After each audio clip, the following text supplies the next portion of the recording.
ومن سيئات أعمالنا من يهدي الله فلا مضل له ومن يضلله فلا هادي له وأشهد أن لا إله إلا الله وحده لا شريك له وأشهد أن محمدا عبده ورسوله يا أيها الذين آمنوا اتقوا الله حق تقاته ولا تموتن إلا وأنتم مسلمون يا أيها الناس اتقوا ربكم الذي خلقكم من نفس واحدة وخلق منها زوجها وبث منهما رجالا كثيرا ونساء واتقوا الله الذي تساءلون به والأرحام إن الله كان عليكم رقيبا يا أيها الذين آمنوا اتقوا الله وقولوا قولا سديدا يصلح لكم أعمالكم ويغفر لكم ذنوبكم ومن يطع الله ورسوله فقد فاز فوزا عظيما أما بعد فإن خير الحديث كتاب الله وخير الهدي هدي محمد صلى الله عليه وسلم وشر الأمور محدثاتها وكل محدثة بدعة وكل بدعة ضلالة وكل ضلالة في النار. أعوذ بالله السميع العليم من الشيطان الرجيم من همزه ونفخه ونفسه. بسم الله الرحمن الرحيم.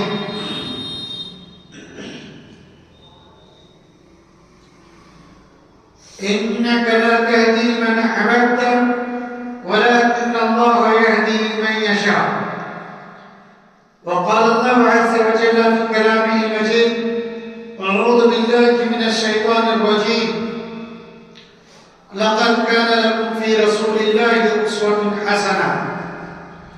تمام تعریفیں حمد و ثنا کبریائی و بڑائی اس اللہ رب العالمین کی دی لائق سزاؤں ہیں جنہوں نے ہم انسانوں کا شرف المخلوقات بنا کر کے پیدا فرمایا.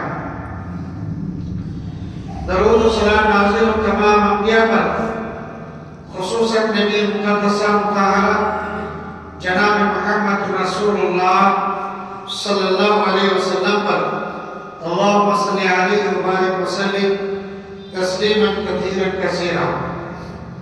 معزز حاضرین جمعہ، میں نے قرآن مجید کے اندر سے 2 آیت کریمہ کا کچھ حصہ تلاوت کیا.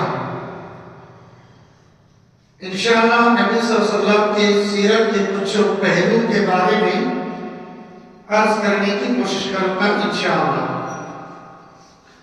پیارے نبی صلی اللہ علیہ وسلم مکہ میں پیدا ہوئے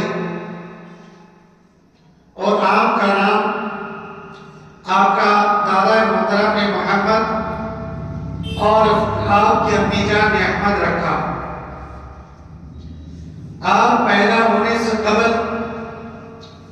آپ کے والد محترم دنیا سے وفات پا چکے تھے، دنیا سے رخصت ہو چکے تھے. جب آپ صلی اللہ علیہ وسلم کی عمر 6 سال کو پہنچی تو آپ کے والدہ محترمہ بھی دنیا سے چل بسی، وفات پا گئی.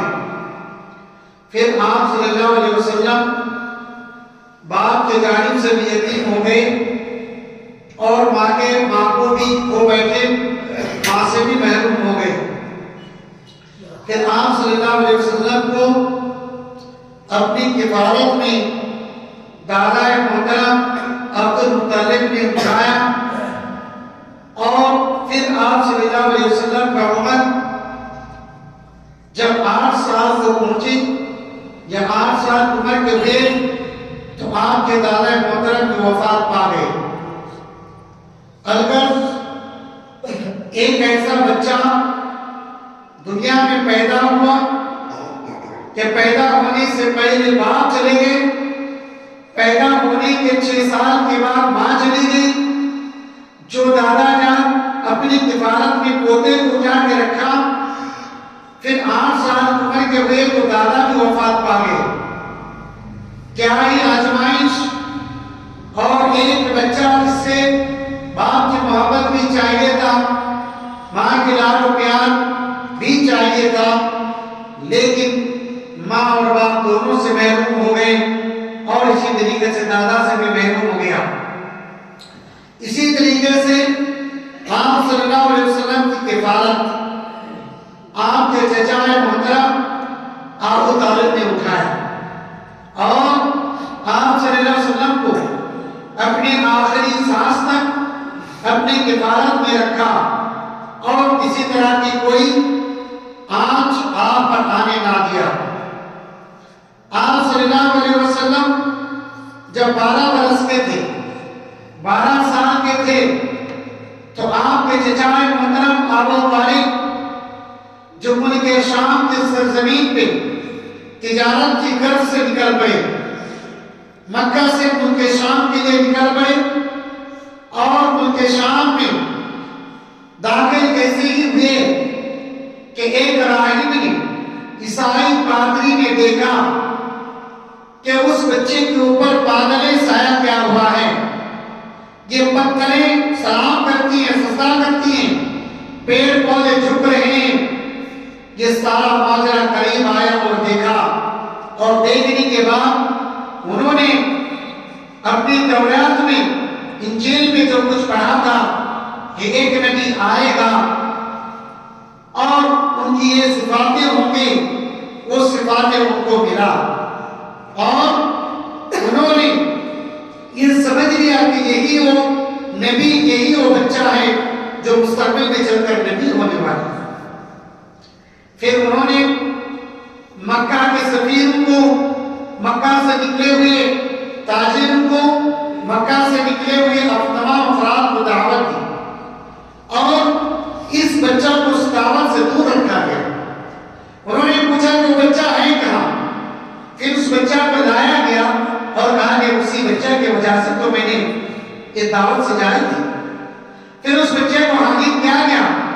پھر بعد میں وہ راہب پوچھتا ہے اس کا گارجین کون ہے, ذمہ دار کون ہے.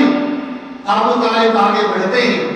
پھر ابو طالب کو لے جا کر ان کو پرسنل, ان کو سائڈ میں لے جا کر کچھ باتیں بتلاتے ہیں کہ اس بچہ کو مکہ ملک شام میں مت لے کے جاؤ, اس بچہ کو ملک شام میں مت لے کے جاؤ, یہود اس کے دشمن ہوگا اور یہود ہو سکتا ہے اس بچے کو مار ڈالے. یہ بچہ آخر میں آگے چل کے نبی ہوگا. ہم نے تورات میں جو کچھ صفاتیں پڑھی ہیں اس بچہ کے اندر پایا جاتا ہے, لہذا آپ اس بچہ کو واپس لے کے چلے جائیے. چاچا محترم وہیں پہ مال کو فروخت کرتا ہے, بیچتا ہے اور بیچنے کے بعد جو خریدنے کا ہوتا ہے خریدتا ہے, جو بیچنے کا ہوتا ہے بیچتا ہے. پھر خرید و فروخت کرنے کے بعد پھر وہ وہیں سے اپنا سفر کا موڑ لیتا ہے, مکہ واپس چلا. ایک لمبا واقعہ میں سنا رہا ہوں کہ آپ صلی اللہ علیہ وسلم 8 سال کی عمر میں ابو طالب کے پاس ابو طالب کی کفالت میں رہا اور وہ ابو طالب بھتیجا کو 8 سال کی عمر میں دیا اور اپنے آخری سانس تک کفالت میں رکھا. اور رکھنے کے بعد نتیجہ کیا نکلا یہ اصل میں مجھے ثابت کرنا ہے اور آخر میں وہی بتانا ہے. پیارے نبی صلی اللہ علیہ وسلم بکریاں چرائی اپنی زندگی میں, چند پیسوں میں بکریاں چرائی, ایسے پیدا ہوئے جو ماں کی دودھ نہیں پی سکے. حلیمہ سعدیہ نے دودھ پلائی اور وہیں پر بھی اپنے دودھ بھائی رضائی بھائی کے ساتھ بکری چرایا کرتے تھے. پھر بعد میں بھی بکری چرایا کرتے تھے. غربت کی زندگی تھی, باپ نہیں تھا, ماں نہیں تھی دنیا میں, دادو نہیں تھے, تو لوگوں کے بکریاں چرائیں. پھر اپنی عمر کی جب 25 سال عمر میں پہنچے تو پھر ان کی شادی ہوئی اور شادی ایک ایسی عورت سے ہوئی جس کی عمر 40 سال. پیارے نبی صلی اللہ علیہ وسلم کی عمر 25 سال, 25 سال عمر میں 40 سال کی عورت سے شادی کی اور یہ شادی کی پیشکش آپ صلی اللہ علیہ وسلم نے اپنی طرف سے نہیں کیا بلکہ وہ عورت جس کا نام خدیجہ رضی اللہ تعالیٰ عنہا ہے، بڑی مالدار عورت تھی، تجارت کے لیے مال لوگوں کو دیا کرتے تھے۔ آپ صلی اللہ علیہ وسلم نے ان کے غلام کے ساتھ تجارت کرنے کے لیے مزدوری پہ گئے اور بڑی اچھی تجارت کی، بڑی منافع لا کے خدیجہ کو دیا۔ خدیجہ نے اپنی شادی کی پیشکش کی، پیغام بھیجا، پھر اس پیغام کو لے کر اپنے چچا ابو طالب سے شیئر کیا کہ خدیجہ کی طرف سے میرے پیغام آئے ہیں۔ وہ خدیجہ جو بیوہ عورت تھی، اس سے پہلے دو شوہر ان کے انتقال کر چکے تھے، اور وہ بیوہ عورت لیکن معاملات اس کے پاس مال تھا، عمر 40 سال کی تھی۔ چاچا کو جب یہ پیشکش پیش کیا، یہ پیغام سنایا، تو چاچا نے بھی رضامندی ظاہر کی اور طرفین کی رضامندی سے یہ شادی ہوئی۔ اور یہی وہ عورت ہے جن سے 4 بیٹیاں اور 2 بیٹے پیدا ہوئے۔ اس کے علاوہ آپ صلی اللہ علیہ وسلم کی جتنی بیویاں ہیں، کسی سے بھی بچے پیدا نہیں ہوئے، کسی سے بھی بچے آپ کے نہیں ہیں، جبکہ تعداد کے اعتبار سے 13 بیویاں ہیں، بیک وقت 11 بیویاں تھیں۔ اس کے باوجود آپ صلی اللہ علیہ وسلم کے پاس دیگر بیویوں سے کوئی بچہ نہیں ہے۔ اس کا مطلب یہ ہے کہ آپ صلی اللہ علیہ وسلم نے ایسی عورتوں سے شادی کی، کیا ایسی عورتوں سے شادی ہوئی آپ کی جو زندگی گزارنے کے لیے بے سہارا تھے، عمر کے ایسی عمر میں پہنچ چکی تھی کہ اس سے بچی کی ولادت ممکن ہی نہیں تھا، لیکن بے سہارا تھے، بے یار مددگار تھی، تو ایسی عورتوں سے آپ نے شادیاں کی۔ اور اسی طریقے سے آپ صلی اللہ علیہ وسلم کے ساتھ جب تک خدیجہ رضی اللہ تعالیٰ عنہا زندہ نہیں، آپ نے دوسری شادی نہیں کی۔ جب تک خدیجہ رضی اللہ تعالیٰ عنہا زندہ رہی، آپ نے دوسری شادیاں نہیں کی۔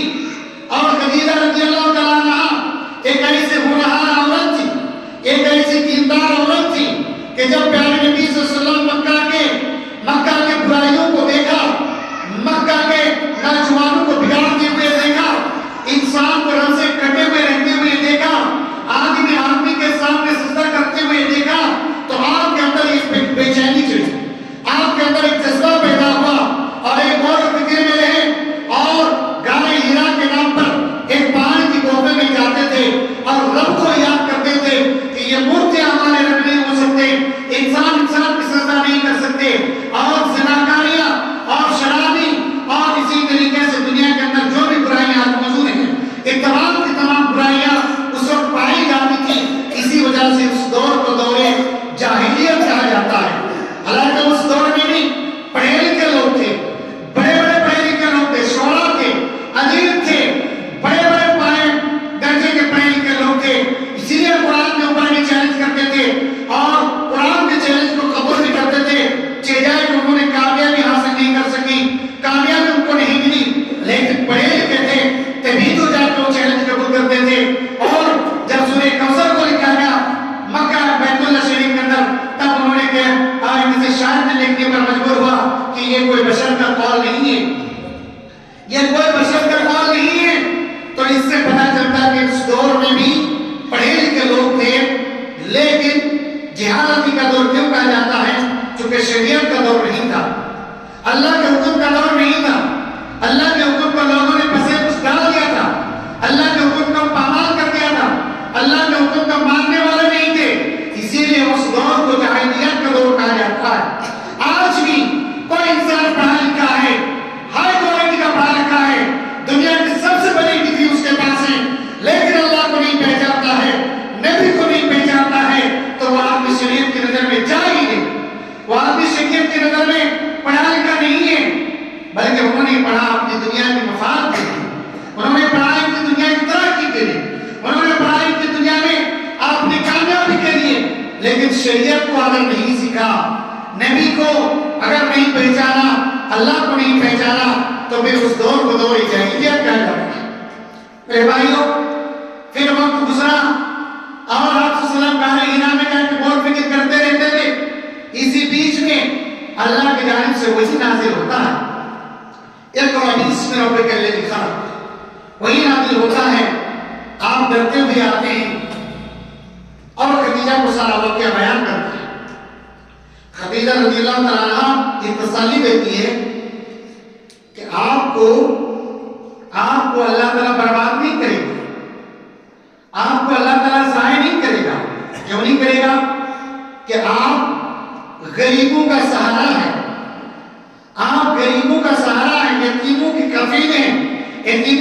حفاظت کرنے والے ہیں، بوجھ نہ اٹھانے والوں کا بوجھ اٹھا دیتے ہیں۔ گویا کہ آپ خدمت خلق میں اتنے آگے ہیں، خدمت خلق میں اتنے آگے ہیں کہ جس کو بھی ضرورت ہے، جو محتاج ہیں، وہ آپ کی طرف دیکھے ہوئے ہیں، تو اللہ تعالیٰ آپ کو کیسے برباد کر سکتا ہے؟ تو ورقہ بن نوفل بہت بڑا پادری تھا عیسائیوں کا، اور رشتے میں حضرت خدیجہ کا چچیرا بھائی لگتا تھا۔ تو ورقہ بن نوفل کے پاس لے گیا۔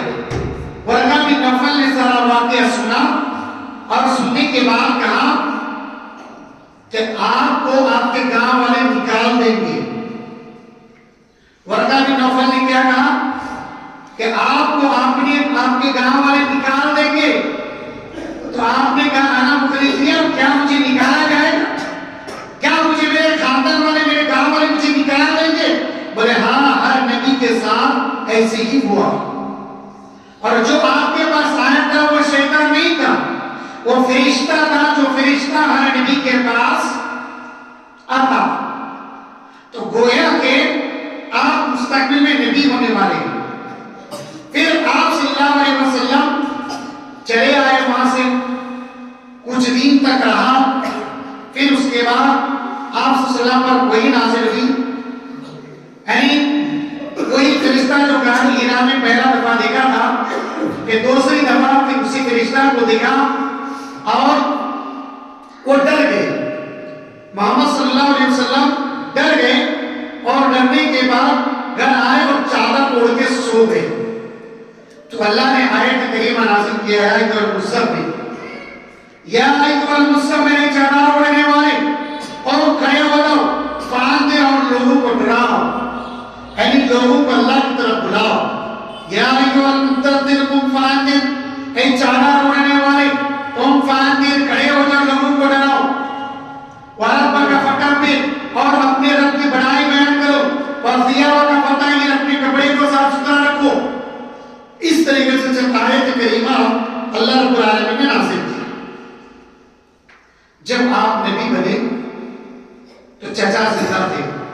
میں نے شروع میں کہا حال یہ ہے کہ ہم تو آزان کے بعد آئیں گے، بات تو کوئی سنیں گے نہیں، کام تو دنیا میں ہے، کرنا ہے، لیکن یہ بڑے افسوس کی بات ہے کہ جہاں پہ ادارہ ہم سب مل کے سنبھال رہے ہیں، بچوں کو قرآن حدیث کے درس دیتے ہیں، پڑھاتے ہیں، ایک معزز عالم دین ہمیشہ خطبہ دیتے ہیں، اور آپ آزان کے بعد آئیں گے تو موضوع کو کیا سمجھیں گے؟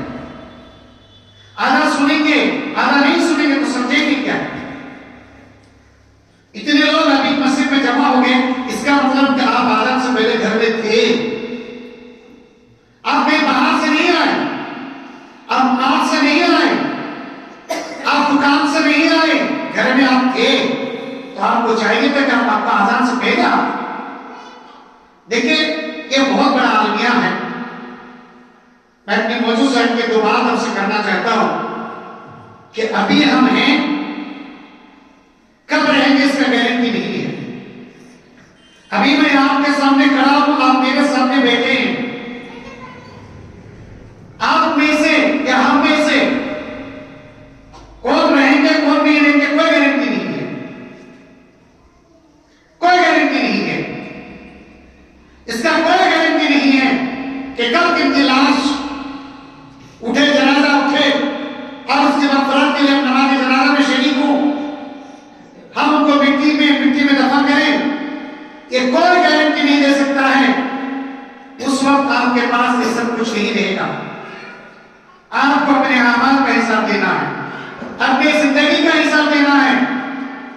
آپ کے ساتھ آپ کے رشتہ دار جائیں گے جو واپس آ جائیں گے مٹی لینے کے بعد، آپ کے ساتھ کچھ مال جائے گا کھٹڑی کی شکل میں، وہ واپس آ جائے گا مٹی ہونے کے بعد۔ آپ کے ساتھ ایک ہی چیز رہے گا جو آپ کا عمل ہوگا، اور وہی عمل بھی اتنے آپ پیچھے ہیں کہ جمعہ کے دن بھی اللہ کی جانب سے یہ توفیق نہیں ہوتی ہے، یہ توفیق نہیں ملتی ہے کہ ہم خطبہ شروع ہونے سے پہلے جائیں۔ آج میرا ٹاپک کا خلاصہ یہی ہے کہ جو ابو طالب بھتیجا کا ہاتھ سے دلہن تھا، پیدا ہونے سے پہلے باپ مر گیا، پیدا ہونے کے 6 سال کے بعد ماں مر گئی،